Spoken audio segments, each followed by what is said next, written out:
I know that name. I just know that name. Starts with I think it starts with a D.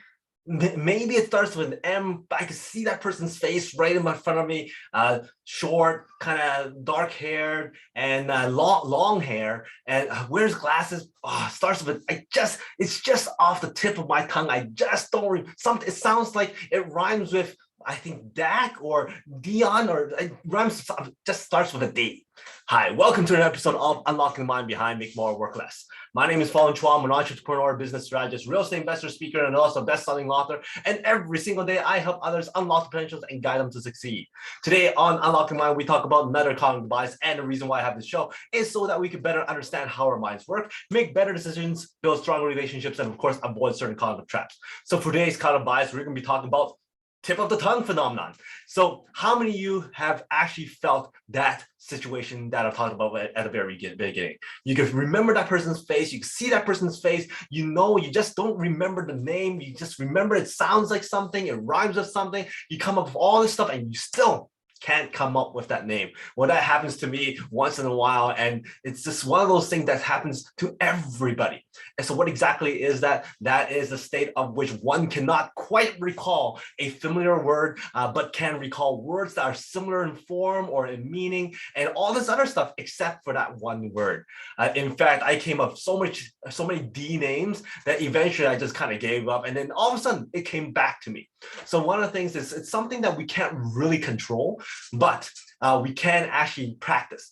And the more we connect certain things to other things with more meaning, we're able to remember those things better. The more we encode certain things, we're able to recall and remember things better as well. But if we ever have that situation where it's off the tip of our tongue, TOT, then what the best thing that we can do is kind of distract ourselves, take ourselves out of that situation, and then just let it come naturally. What we don't want to do is have somebody else tell us the answer. So as much as you really want to know what that answer is, don't ask somebody who actually knows what the answer is tell you, because that's not going to help you encode that message better. If you want to be able to recall that information better the next time, you need to figure it out on your own. Have the other person who actually knows what the answer is give you more hints, give you more rhymes, give you more things to think about to make you get that connection together so that you can come up with the answer yourself.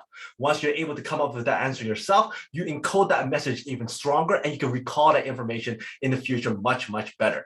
So the thing is, take a break, distract yourself a little bit, come back to it, ask somebody else to give you some hints, give you some clues so that you can figure it out on your own, so that you can avoid the tip of the tongue or overcome tip of the tongue.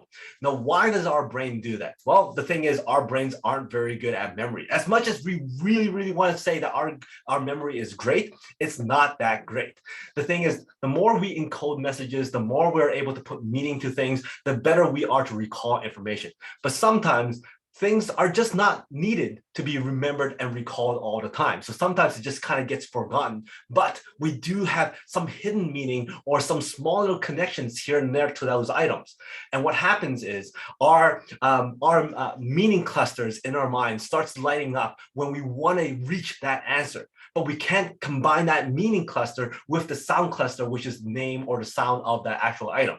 And therefore, we're trying to come up with different suggestions, different rhymes, different similar words and all kinds of stuff, and still not get that cluster to kind of light up so that we can actually get the answer. So that's what's actually happening. We're connecting dots, but we're not connecting all the dots towards the right path to the answer.